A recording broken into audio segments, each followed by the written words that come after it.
गावाची जमीन गेली सगळं खरडून गेलं एवढा निघाला पुढे साहेब असंच गावच आहे आता का सगळे नुकसान झाले आता कसं काय करा पुढची पेरणी काम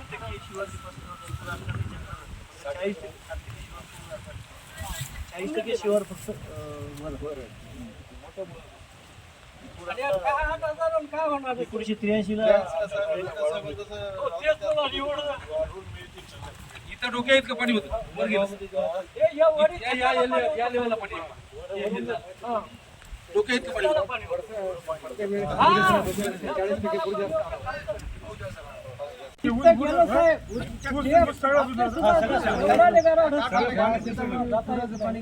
आता वरी हिर आहे माझी त्या हिरी सुद्धा पाणी हिर आहे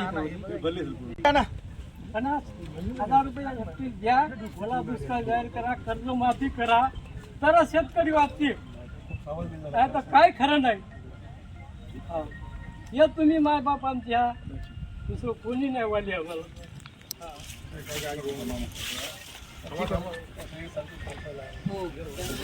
काही परिस्थिती आहे का त्या माती गाराड पडले साहेब एवढं त्या पुरानं तशीच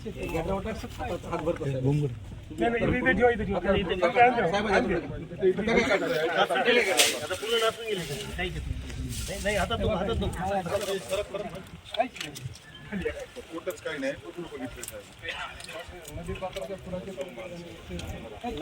गेलेला ते पण काहीच नाही बॅक वॉटर जास्त वेळ थांबलं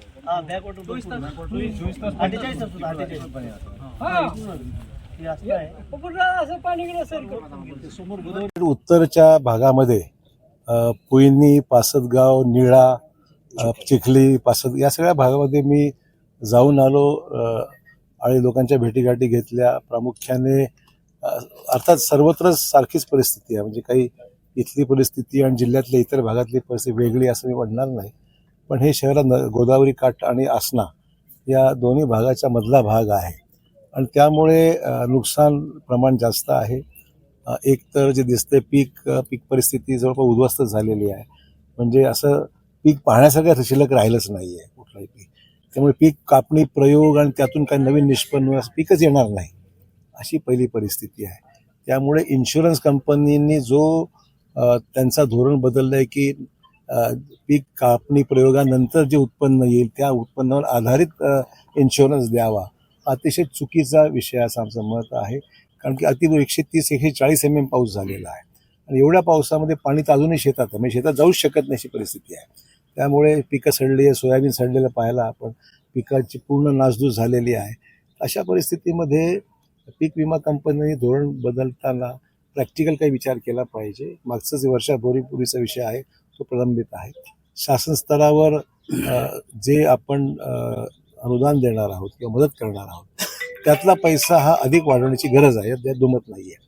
त्यातून आपल्याला किती जास्त मदत देता येईल हा विषय आहे. आज मंत्रिमंडळाची बैठक होती, त्यात कदाचित निर्णय चर्चा तरी झालीच असेल असं माझं मत आहे. त्यामुळे त्यातील माहिती आपल्याला प्राप्त होईल, त्यानंतर स्पष्टता येईल त्या विषयावर. हा झाला दुसरा विषय. तिसरा विषय असा आहे की नदीची पात्र हळूहळू लहान होत चाललेली आहेत आणि गाळ भरलेला आहे, उपसा झालेला नाही आहे. त्यामुळे नदीची पात्र वाढवणे, मूळ जे त्याची म्हणजे लांबी रुंदी जी होती ती रिस्टोर करणं, झाडं झुडपं काढून टाकणं, गाळ उपसला पाहिजे, नदीवरचा उपसला पाहिजे, नाल्यावरचा उपसला पाहिजे, शेतीमध्ये विहिरीसुद्धा बुजून गेल्यात ते उपसलं पाहिजे आणि खोलीकरण केलं पाहिजे. ह्यातून एवढंच होणार आहे की पाण्याचा निचरा लवकर होईल आणि नुकसानाची तीव्रता कारण पाऊसच एवढा झाला त्यामुळे नुकसान तर होणारच, पण नुकसानाची तीव्रता आहे ती कमी होईल आणि त्यातून शेतकऱ्याला रिलीफ देता येईल. हा एक कार्यक्रम आपला हाती घ्यावा लागणार आहे. रस्ते वगैरे ते प्रॉब्लेम झालेलेच आहे, त्यामुळे रिस्टोर करावं लागेल. असे काही 5-6 विषय आहेत. त्यामुळे मला खात्री आहे की शासन स्तरावर हा अहवाल तर गेलेलाच आहे. जिल्ह्यातील प्रश्न निधी उपलब्ध करून देण्याचा आहे. मला खात्री आहे की जिल्हा नियोजन विकास समितीमधला काही निधी, राज्य सरकारचा काही निधी असं मिळून पहिल्यांदा प्राधान्य दिलं गेलं पाहिजे ते पूर परिस्थितीचा ह्याच्यामध्ये कशा पद्धतीने आपल्याला नॉर्मल रिस्टोर करता येईल आपण तो प्रयत्न केला पाहिजे. हा आमचा प्रयत्न लोकप्रतिनिधी नात्याने शासनाकडे आमचा आग्रह राहणार आहे. सर, आपण जर बघितलं तर गोदावरी नदी जी धोका पातळी होती 355 मीटरची ती ओलांडली होती. अनेक घरात पाणी घेतलं होतं नांदेड शहरातल्या. तर ही पातळी निश्चित केली पाहिजे का नवीन एनी लेआउट नाही, माझं तर मत आहे की आता फ्लड लेवल वाढवण्याची, फ्लड लेवलचा जो निकष होता मागचा तो काही आता कायम राहिला तो मागचा असं वाटत नाही मला. कारण की एवढा पाऊस कधीच झाला नव्हता आणि एवढं पाणी कधी आलं नव्हतं. त्याच्यामुळे फ्लड लेवल जुन्या ज्या आहेत त्याचा आता कुठेतरी फेरविचार करायची गरज आहे. नवीन निकषाप्रमाणे, नवीन पावसाच्या पातळीप्रमाणे याचा एक फेर निर्णय घेण्याची गरज आहे, जे आम्ही करू. असा तो विषय असं नुसतं चर्चा करून रेकॉर्ड बघावं लागेल किती पाऊस झाला याच्या आगामी काळामध्ये. आपण पाहतोय आता उत्तराखंडमध्ये अशीच परिस्थिती आहे, पंजाबमध्ये तशीच परिस्थिती आहे, उत्तरातली राज्य तशीच परिस्थिती आहे. तर पाण्याची पातळीमध्ये सातत्याने वाढ होत चाललेली आहे.